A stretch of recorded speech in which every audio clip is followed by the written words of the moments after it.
सभी साथियों को राम राम। साथियों, जो पंजाब में बाढ़ आई है, उन बाढ़ पीड़ित लोगों की रक्षा करना आम जन का कर्तव्य है। और इस दुख की घड़ी में, इस आपदा की घड़ी में, इस बुरे समय की घड़ी में, अकाल आदि के समय आपदाग्रस्त प्राणियों को यदि कोई एक मुट्ठी भी दान देता है तो उसका बहुत अनंत पुण्य फल प्राप्त होता है। यह एक बहुत बड़ी आपदा है जो कि जिन नक्षत्रों में बाढ़ आई है उन लोगों के लिए बड़ी दुख की बात है, पीड़ा की बात है, क्योंकि इस बाढ़ में उनकी बहुत ही जन धन की हानि हुई और कहीं न कहीं उन नक्षत्रों में अनेक प्रकार की दुख पीड़ाएं उत्पन्न हुई। इसलिए आम जन का कर्तव्य है कि इस दुख की घड़ी में उन बाढ़ पीड़ित लोगों के लिए हमारा कर्तव्य बनता है,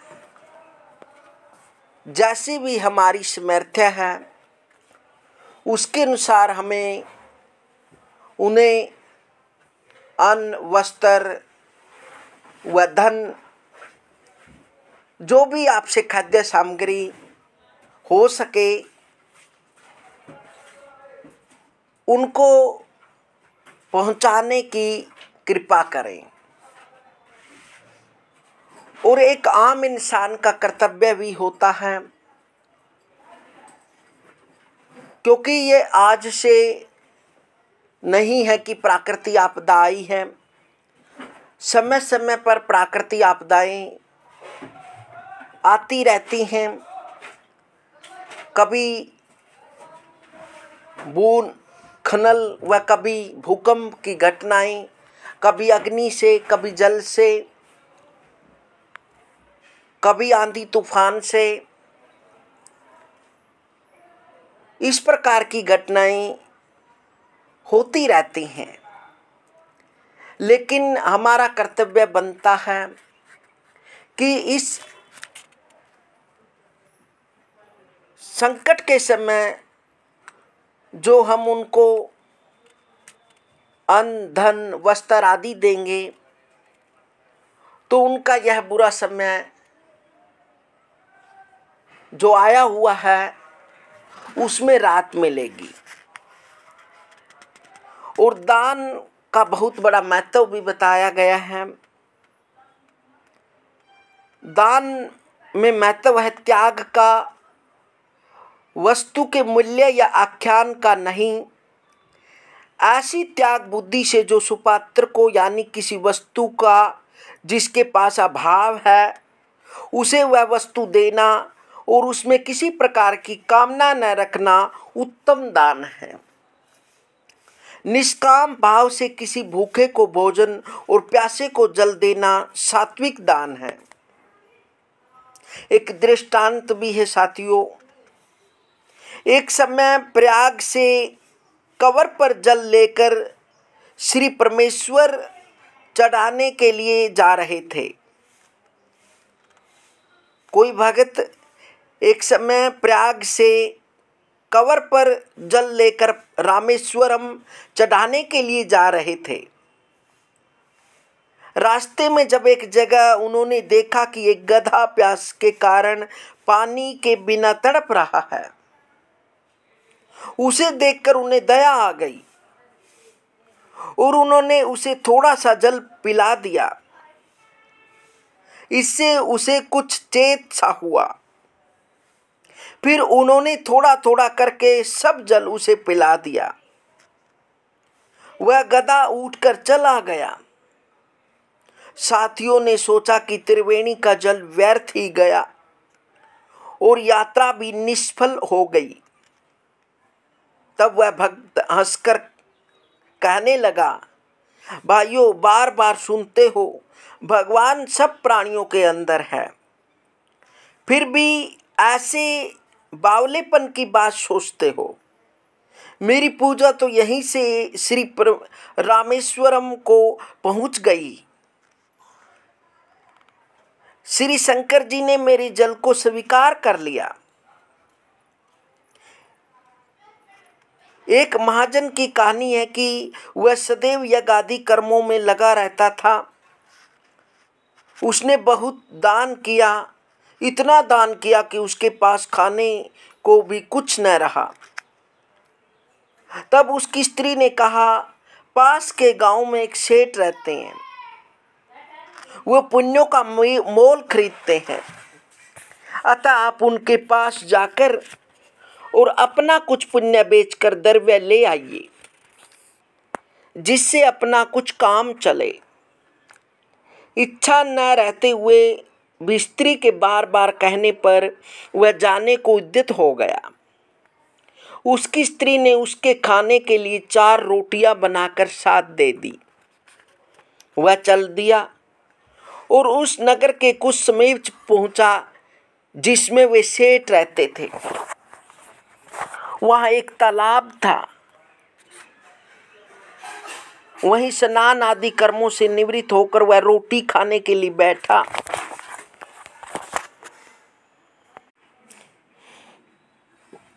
रोटी खाने के लिए बैठा कि इतने में एक कुतिया आई। वह वन में ब्याई हुई थी। उसके बच्चे और वह सभी 3 दिनों से भूखे थे। भारी वर्षा हो जाने के कारण वह बच्चों को छोड़कर शहर में नहीं जा सकी थी। कुतिया को भूखी देखकर उसने उस कुतिया को एक रोटी दी।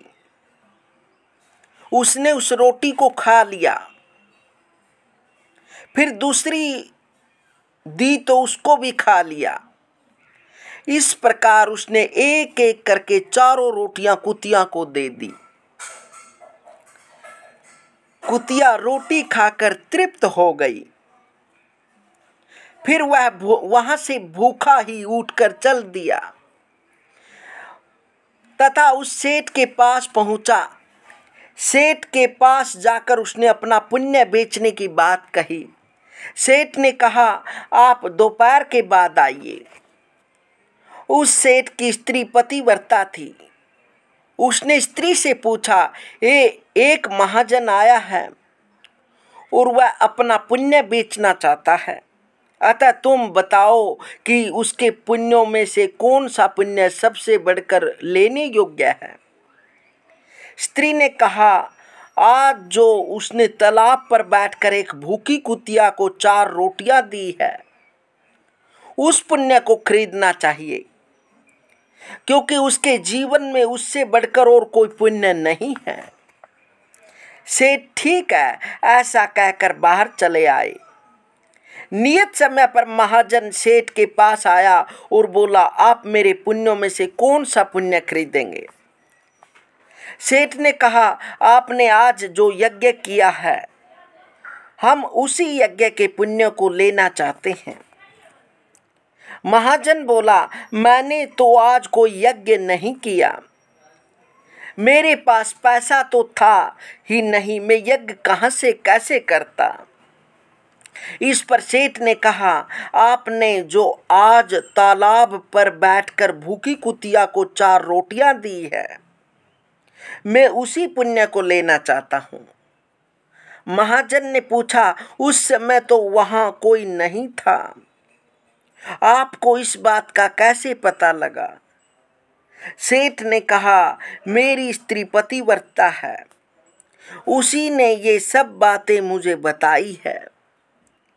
तब महाजन ने कहा, बहुत अच्छा, ले लीजिए, परंतु मूल्य क्या देंगे?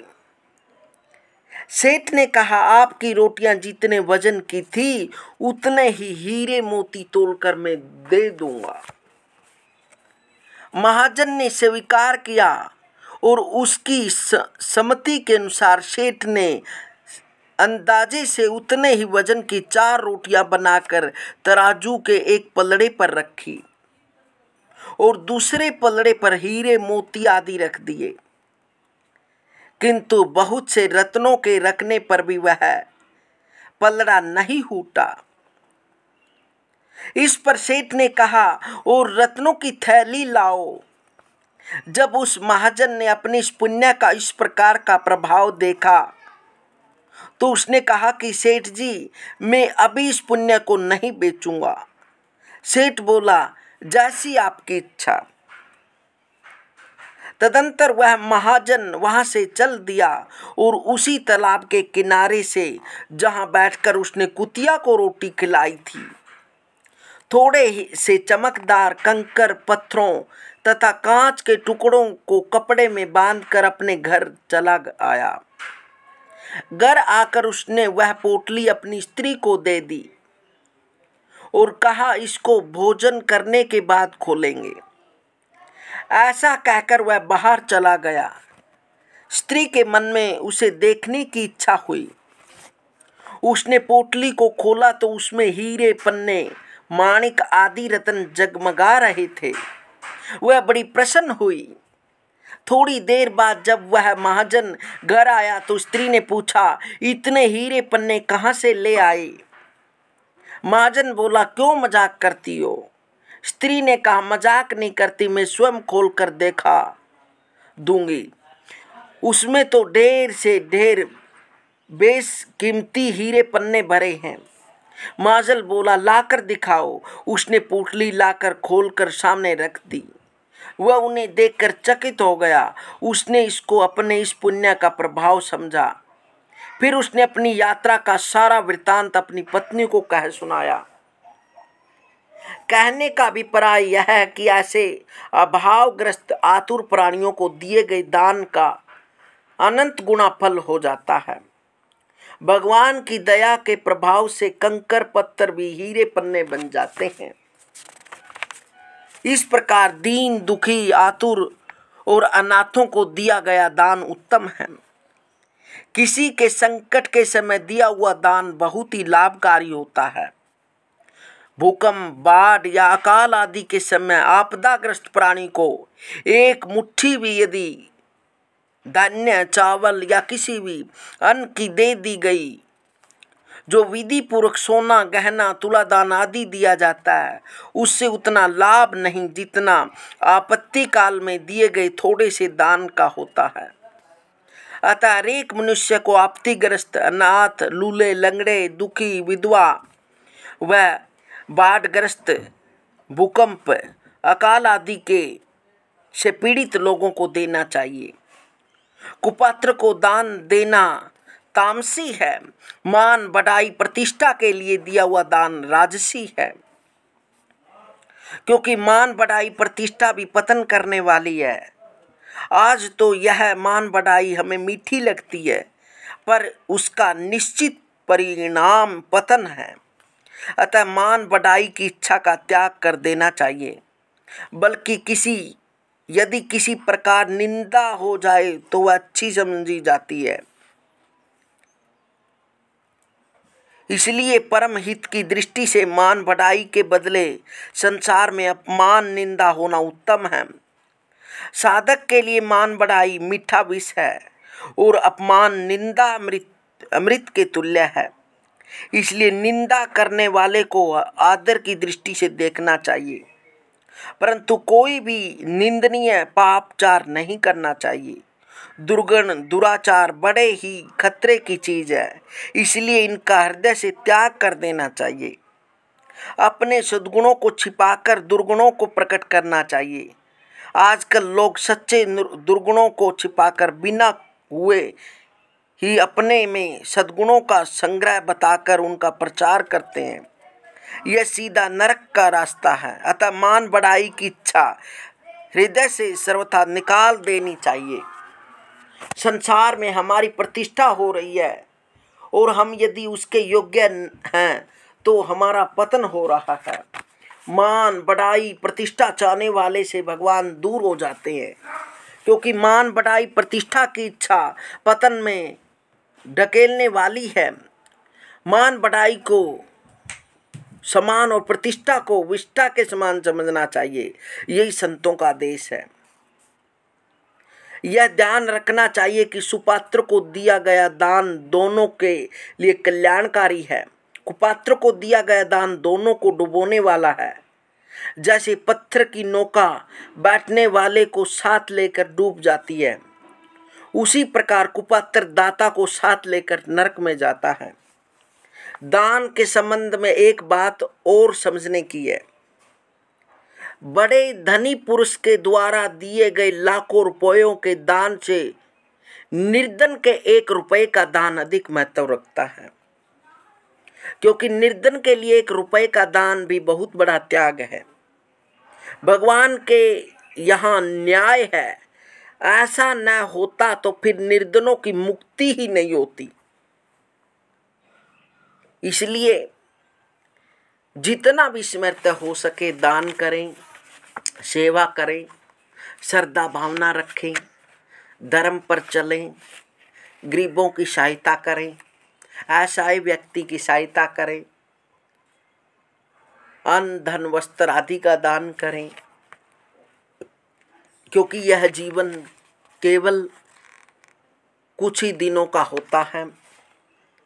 क्योंकि जो अकाल होता है उसका अनंत समय होता है। हम तो केवल कुछ समय के लिए संसार में परमात्मा ने इस मानव जीव के रूप में या कोई भी किसी भी जीव के रूप में आया है, वह उसकी भोग्य योनि है। इसलिए यह परमात्मा का ही प्रसाद समझकर, उसकी कृपा समझकर हमने तो केवल सेवा में ही हमारा जीवन बिताना चाहिए। हरि ओम, जय श्री श्याम।